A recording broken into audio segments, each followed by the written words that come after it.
Welcome back to CFO Weekly, where we're talking with financial leaders about how to build efficiency in their teams, create time for strategy, and ultimately get results. With your host, Megan Weis. Let's jump right in.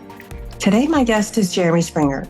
As Chief Financial Officer of Frontier Energy, Jeremy drives the finance, legal, and digital initiatives needed to support Frontier Energy's work to transform, align, and decarbonize energy systems through intelligent programs and technologies. Jeremy, thank you very much for being my guest on today's episode of CFO Weekly. Excellent. Great to join you, Megan. Yeah, we hear a lot about the importance of diversity, but today we're going to be digging into the topic and discussing specific examples related to workforce and supplier diversity and the overall impact it can have on financial performance. And I'm really looking forward to this conversation. So let's jump right in. Yeah, and I look at I look at diversity as fairly multifaceted, right? So we could look at Frontier in terms of what our diversity is beyond just supplier diversity, people diversity, service diversity, and also client diversity. So we can jump right into these topics, but I wanted to just kind of preface that Okay. Really it's what's really fascinating about Frontier and the things we do is diversity from all facets, right? So I'll let you. I apologize, Megan. No. Yeah. Absolutely. No, that sets the stage. So thank you for that. So as always, let's start with you and your story and how it is that you got to where it is you are today. Yeah, sure. So my journey as a finance professional actually started in music, believe it or not. Wow. As a child, I always dreamed of being a musician, and of course had the great rock star dream from fairly young age, and never even dreamed, that I would ever be in accounting and finance. That was the last thing. I think few of us do. Right, and many of us don't, right? Out of high school, I actually was signed to a record label. This was back in the days when record labels would sign artists and give them big advances to go out and try and make a name for themselves. Had a band. Actually met my wife through that band. She was the bass player. I was the keyboard player. And eventually, as most of these things turn out, the band was kind of a flop and was dropped from the label. And I was in a bit of a financial dire straits. I owed the label for some part of the advance. I didn't really understand, what my legal obligations and, my rights were. So I went to a friend of mine who was a CPA, and he took me through just step by step all of the different aspects and different ways that I could really get out of my situation. And I came out of that with going, wow, this is just this tremendous sense of power, right? I went from feeling like I've got no options and my life is in the dumps to, I can actually do something now. So I did get out of that situation thanks to his help. And made it eventually. Went to school for accounting. It was kind of a long, torrid path there. Worked in structural steel for a time. Worked in various industries, but eventually actually ended up working for my friend and worked through school and did more corporate tax returns than I would care to remember, and found my way into school at Sacramento State for accounting. And after I was done, I went to go work for Moss Adams, which is a regional accounting firm. I mean, I think most folks have heard of it. Had a great time working for them. Amazing team. Really learned so much from that role. But when I found out that my wife and I were having a baby, and that was 14 years ago. I know because it's the age of my son. When I found out we were having a baby, I thought to myself, is public accounting necessarily something that I feel I want to tell my son about, when I'm in my final days? Is this something that I feel like something that I really feel is leaving my impact on the world? It's not to say that for some folks it is, but for me, it really wasn't. What really mattered to me was trying to say that, look, I've contributed something to the survival of humanity on this planet.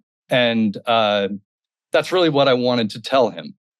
And so that took me to something that my family members have been involved in. My dad's an old school renewable energy solar guy and has been in the world for quite a while, and I've always been exposed to it. And it kind of brought me back to those roots of, I think that's the world I want to be in. So I found a role as a controller of a small boutique energy firm in Davis called Davis Energy Group. When that company, it became fairly clear that company would be acquired, should be acquired. There was some we wanted to sell it off, and there were some internal things that really couldn't be solved except through acquisition.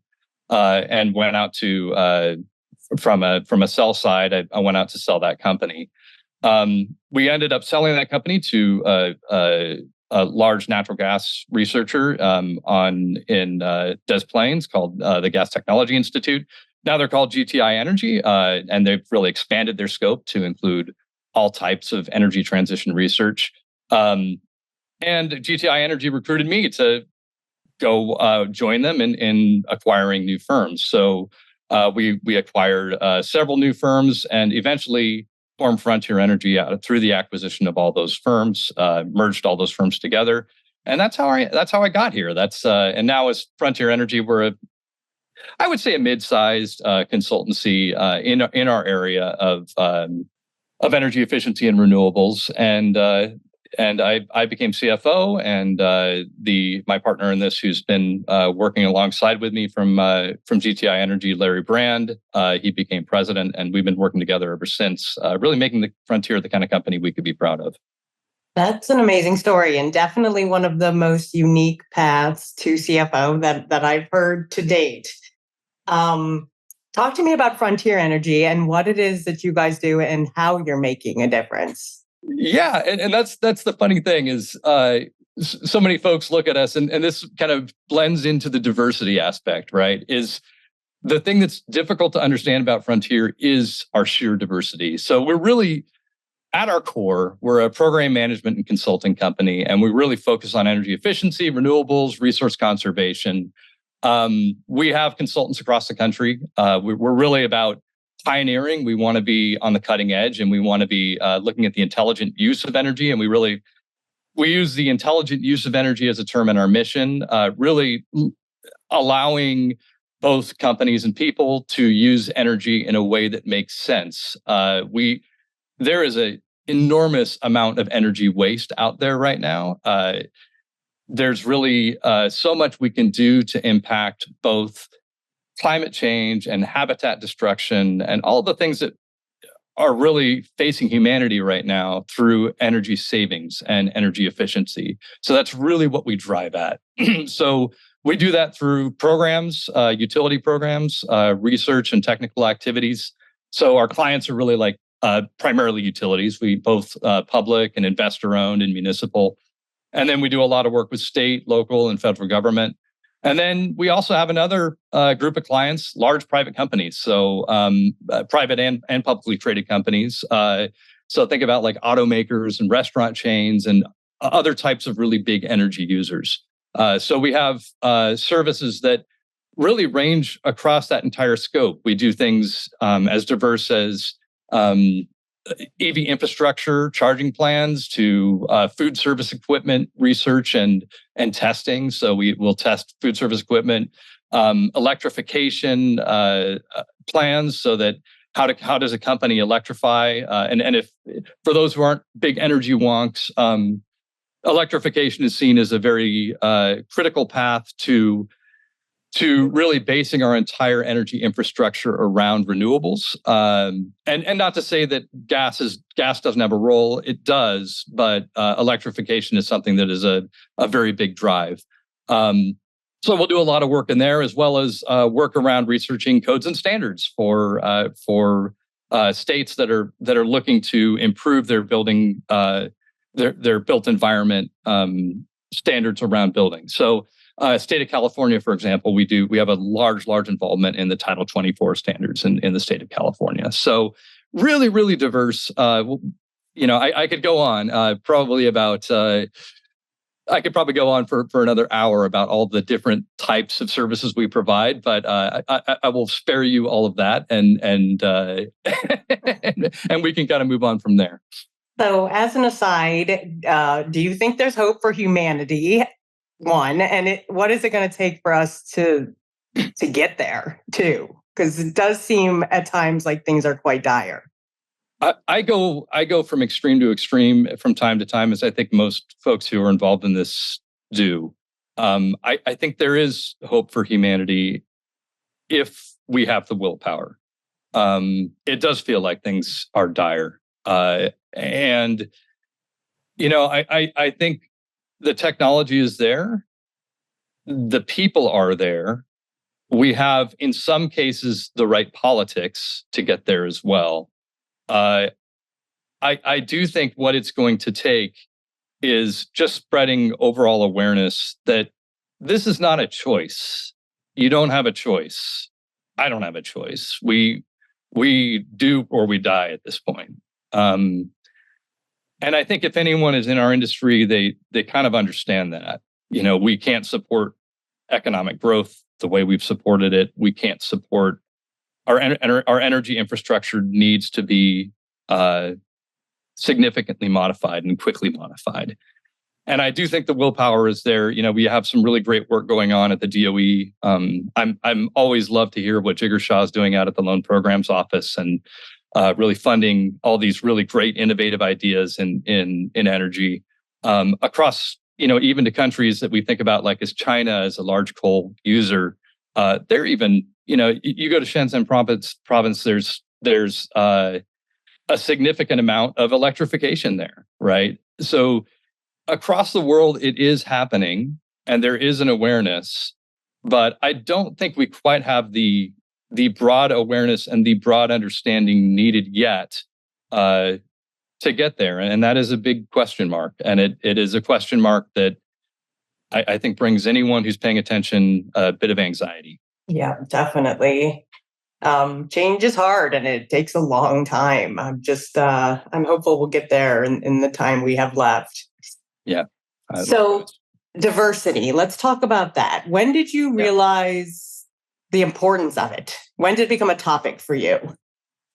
Over the years it has. I mean, I'm your prototypical white guy, right? I don't represent. I represent kind of the monoculture, of business of the past. But I've in music. Like I said, I started my path as a musician, and I played primarily funk and soul music, which was really, I mean, let's face it, it's Black Americans who pioneered that music, and so it really taught me that, the amount that the richness that can be added to an experience through understanding other perspectives.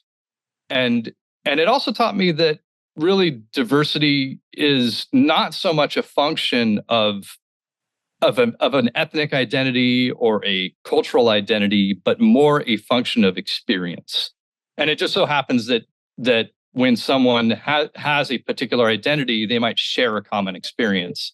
But really, the experience is what counts. And if you ask anyone what really makes them who they are, they'll tell you their experience. And so the hard work of diversity, from my perspective, is getting to know your people, getting to know the people around you, and really asking them the hard questions and understanding who they are and what their experience is. And the value of diversity is all of those different experiences coming together and solving a problem in the room through all of the different contributions that there are. And I've really focused on that and we have at Frontier in general and in hiring and promoting and putting the right people in the right places. Of let's make sure we have people that can come together and collaboratively create solutions. And you don't get that without a diverse array of experiences. Yeah, I think it's easy to surround yourself with people who think just like you. Harder to create a more diverse team, but the results are definitely worthwhile. Absolutely. Yeah. It is the hard work, and I think it does take kind of the right people around, and you need people that are humble, that can look at themselves critically and understand when maybe they have a reaction to something that is not coming from a place that benefits the whole, but is coming from a place that maybe serves their own ego. And it's tough. It's hard work. But I also see this as core to accomplishing big things. You can't accomplish big things unless you create that kind of environment. And I don't want to say that at Frontier we've completely successfully created that environment where we're completely baked and everything's great all the time. It's not. Just like any company, we have conflict and we're always struggling to find the right path. But to me, that's part of the journey. That's the fun part of it is that struggle to find the right path. It keeps life interesting. So it does. Yeah. Let's start with workforce diversity. And can you talk to us a bit about the strategies that Frontier Energy has implemented to promote diversity within its workforce? Right. Yeah. It all starts kind of with the recruiting process and where you're looking for people, right? What types of communities are you looking for people in? And we do a lot of work in low-income programs and programs where we're really serving, culturally diverse communities. And so looking in those same communities for people to hire is pretty key for us. So it kind of starts with that. We look at what are the communities we're looking to serve and how do we hire people from those communities? And it is challenging because we really look at, when you look at our firm, it's all about our people. It really is. And it's a very unique skill set that they have. Many of them have to have those skill sets coming in, or at least have the ability to acquire those skill sets. And so you don't have a great pool of candidates. So I will say that our director of HR does a great job by hunting down and trying to find the right candidates for the right roles. And the other side of that is that, you often hear people say, we want someone who fits our culture. How are they going to stack into our culture?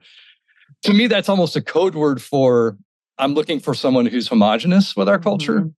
And we don't necessarily take that perspective. Someone who fits our culture really is anyone who's interested in our mission, who's really interested in what we're doing and why we're doing it. And they can have a million different reasons for that, right? They could be interested in it because they love to go outside and they love to experience what's happening in the outdoors, and they see the kind of habitat loss that's occurring right now as a result of an ineffective energy system and an ineffective, really an economy that needs changing, right?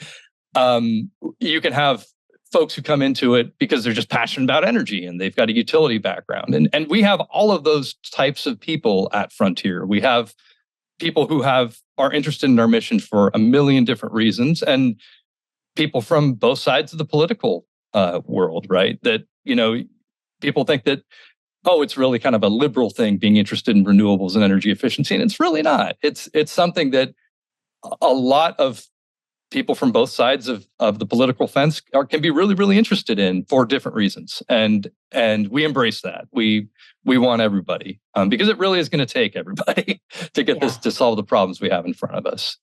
And I'm just curious. So you mentioned that it's hard to find people who have the backgrounds that are necessary to do these jobs. But are you guys making investments at all in the communities that you're looking for these resources to ensure that they have access to what's needed? Yeah, and that's so much of our program work that we are currently doing. So that's part of so many of the programs that we operate in are all about that, making investments in communities. So it does pair nicely from the perspective that the actual work we do is all about investing in underserved communities. So yes, that is really where we are. I mean, that's exactly what we strive to do: invest in the community, hire from the community, bring people into the firm that really understand that community and can serve the program better. And let's move to supplier diversity. So talk to me about the steps that Frontier Energy has taken to increase supplier diversity within its supply chain. Yeah. And this is where it gets really fun and really interesting. Is there are a lot of individual suppliers out there, individual firms and small firms out there working in the energy transition, and both are private and nonprofit. We have a tendency to reach out through our programs and look for firms that are doing unique things and people that are doing unique things. And once we identify them, we put them through kind of a partnership process with Frontier. And you can actually, if you wanted to, any suppliers out there who are interested in working with us, you can actually see more on our partner program at frontierenergy.com/supplier. So a little plug there. But we do allow them to kind of register with us, tell us what they do. We keep them on our rolls, and we look at different types of opportunities we might be able to pursue with them. When there is a firm that we really identify as a really great partner on a particular program, we really strive to try and find. We keep track of what types of supplier diversity credentials they might have, and we really strive to find the optimal mix of suppliers to partner with us on each program. So we are fortunate from a supplier diversity point of view in that our programs really lend to supplier diversity. We also have mandates from our clients that say, you are going to have a certain level of supplier diversity, but we've really learned to embrace that. We don't fight it. That's something that we want too. So we found a way to find various partners, keep them on our rolls, keep close relationships with them, keep the communications coming. We also do quite a bit of mentorship. So if there is a supplier that, let's say they're not. And for those who are not familiar, there's various registrations you can get for supplier diversity. So in California, where I'm located, we have the Supplier Clearinghouse, which is the certification for supplier diversity that most of the utilities use. We help them get certified. We help them understand what certification means. In many cases, we'll help them expand to new business areas. So things that they might not have done before. Maybe we have an expertise in it, and maybe we can help a supplier who's adjacent to that business and maybe doesn't really understand it a little bit more by bringing them into a proposal and putting a little bit of Frontier money into the equation to make sure that that they can expand their business and we can succeed together. So it really is a partnership and a teaming with various identified suppliers, and I'm really proud to say, I mean, we've got hundreds of them now that we're working with across the country that we have very close relationships too. So that is one of our core values is relationships, and it really feeds into the supplier diversity goals that we have. And you mentioned looking for suppliers who are doing interesting things. So as you look towards the future of energy, what sorts of things are interesting to you? Yeah, and I think I think the work that really needs to be done, when we look at energy traditionally, for example, I have solar panels on my roof, right? I have a very efficient home. Me too. I also have the means to afford to invest in that. And one of the issues we have is that, there is when you look at multifamily and you look at low income multifamily, there's split incentive issues there in terms of why would the landlord pay for an improvement when the benefit is going to go to the tenants who are the ratepayers. And there's a lot of work within the multifamily low income area that we do, and a lot of different ways to approach that type of work in terms of getting into those multifamily environments, selling those improvements to the owner of the property, and I don't want to get too far into the weeds with and name names here, but there are there's a lot of work that can be done on that stage, and we work with a lot of our suppliers are really involved in that, and they take a lot of different approaches to not only selling the improvement, but really making renewable energy and energy efficiency affordable and realistic for people who are lower income. And I think we're doing just fine selling energy efficiency and renewables to people who are higher income.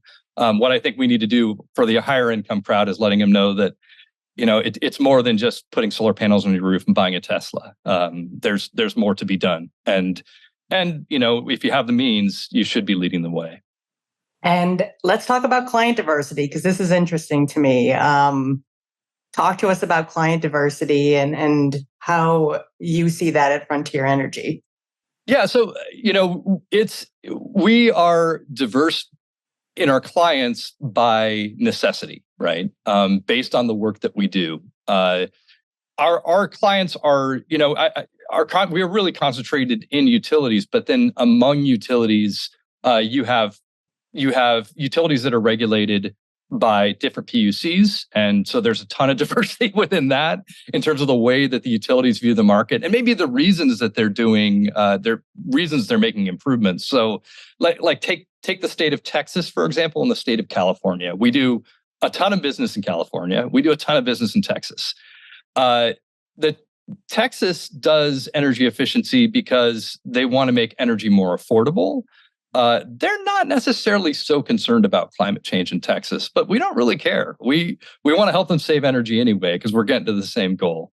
California is a very, very different market. California utilities are very, very interested in climate impact, and so just the way that we talk to them and the way that we look at their goals dramatically shifts from California to Texas. Now, not to say there aren't some folks at utilities in Texas that are very interested in climate change. There are, but it's the overall client culture, let's just say, and the environment that they're in, and what really drives them. So, and same goes for California. You have exceptions in every area, but really learning what the different markets are and how to talk to your clients, whether it's an investor-owned utility or a municipal utility or a public utility or a co-op, electric cooperative, and we have all of those, and we have different folks that kind of understand who know how to get on the ground with them and understand what their needs are and what they're interested in and what we can help them with. So that's just utilities, state, local government. We do electric vehicle charging infrastructure plans for counties and for cities. So again, there's a very different type of conversation with depending on the city and the state they're in and what they're looking to do. Are they mainly looking to capitalize on funds that are already there? Do they have already an initiative internally to electrify? How do we help them with that? And then, when you get into private companies, a large portion of our business is involved in commercial food service and to some degree residential equipment for food preparation. And when you deal with a restaurant owner, for example, it's a very we might be talking to a public utility or IOU one day and a restaurant owner the next day who has very, very little margins to go around to spend on making equipment more efficient, and but sees the value there and wants to do everything they can. So we have a group called the Food Service Technology Center that works with restaurant owners and small businesses to test equipment to really demonstrate the value of saving energy in that environment. And the other side of that is use, helping them use the equipment in a way that really does save energy, because you can have the most efficient equipment in the world, but if you don't understand how to use it in an efficient manner, it's not really going to save you anything. So, it's an immensely diverse group of clients, group of stakeholders, and it really does come back down to that relationships side of it. Is understand their motivations, understand what they want, and do everything you possibly can to serve them. And from my seat as a CFO, that's really my goal. And that's really the fun part of my job, is that I get to help our consultants meet all these really, really diverse client challenges. And it requires a great deal of flexibility and a great deal of simplicity in terms of programs and processes. Sounds like a very fun and challenging and interesting workplace. Seems like you guys have a lot of opportunities, and just seems like a fun place to work. It's a blast. We have a great time. I will say this, it's every workplace has its share of challenges and has its up days and down days, but overall, we have a great time together. So I'm also curious, what do most of your consultants study? Yeah, that's a really this kind of lends to the workplace diversity question a little bit. It is not universal. We have a lot of folks who come out of environmental studies, sustainability studies programs from across the country. We have we have a lot of engineers. People that get mechanical engineering degrees and go to engineering schools across the country.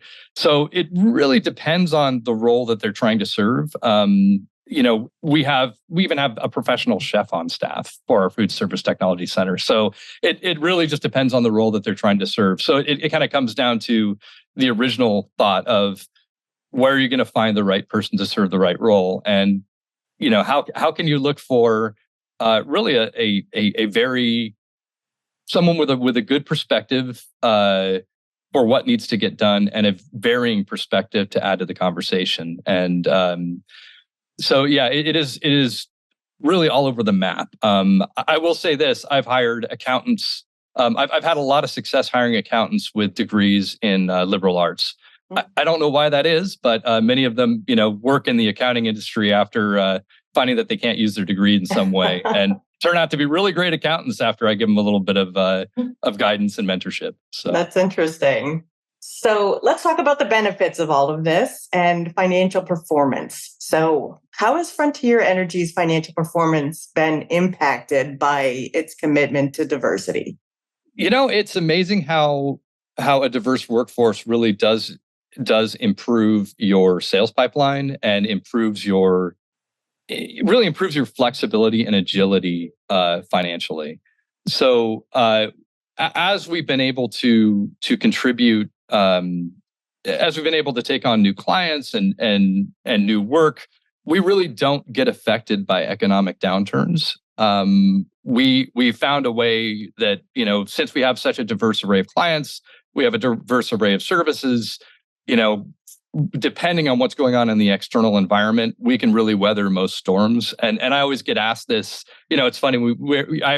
Every board is going to ask. Oh no, we're looking like we're going to encounter a recession here. What is your projection for how this is going to impact financial performance? And my answer to them is always, I don't think it's really going to impact financial performance, because we've got this section here that we expect is going to do really well. This section here is going to be impacted by the economic downturn, but we're going to make up for it in these other areas of the business, and we're going to find ways to move our staff onto the areas that are really booming and take our staff off of the areas that are not. So since we have such diversity in terms of clients, in terms of services, in terms of people, and we are willing to work with our people to develop new skills, we can really weather a lot, and we are incredibly resilient as a company. So what advice would you have to someone who's listening, maybe looking around and seeing not a whole lot of diversity in their workplace? Where do you start? That's a really good question. I think you need a commitment from your executive team. Number one, and I hate to say that. If you are not on the executive team, it's really tough to set. They set the tone. And I will say that, we have some folks on our executive team. Jean Krause, she's our VP of our DSM, demand side management business unit. She was a titan of energy efficiency in Texas. She was working with utilities at a time when there were no women in the room at all. And she was the only woman. And you talk to her and she goes, well, most of them looked at me like I was from outer space, but she was so good, she sold them on herself and on her companies that she led. And she's still working with Frontier, and she's been a great mentor to our employees. Having folks like that at the top of your organization, it makes such a difference.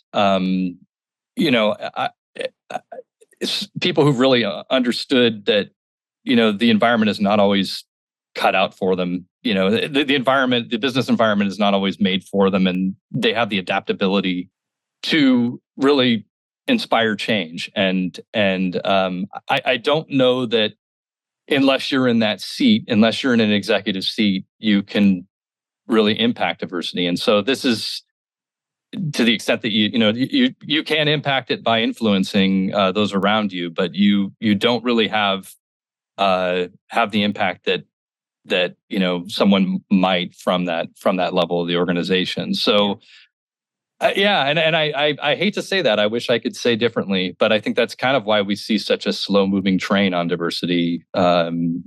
In businesses all around the world, is we still are a very from the top down white male dominated world. And I wish I could say differently, but it is changing. It is changing, yes. Yeah. Slowly but surely, it's getting slowly but surely. It's a long, slow crank. Yeah, but I do think as folks start to understand the resilience, the benefits that diversity can bring a firm, I do feel like it's one of these things where there's a snowballing effect taking place there. Jeremy, thank you so much for being my guest today. It's been excellent. Thank you, Megan. It's been really wonderful talking to you. Yeah, I really enjoyed learning about you and Frontier Energy. It sounds like you guys are both doing really wonderful things. To all of our listeners, please tune in next week. And until then, take care. If you're ready to boost efficiency and streamline your accounting processes at significant cost savings, it's time to talk with Personiv. Their people-powered solutions have transformed the delivery of back-office tasks and general accounting functions for decades, partnering with clients to provide everything from accounts payable to payroll services. See what Personiv can do for you by visiting personiv.com. You've been listening to CFO Weekly, presented by Personiv. Please subscribe wherever you get your podcasts to hear all of our episodes. Want to learn more? Check out personiv.com. Thanks for listening.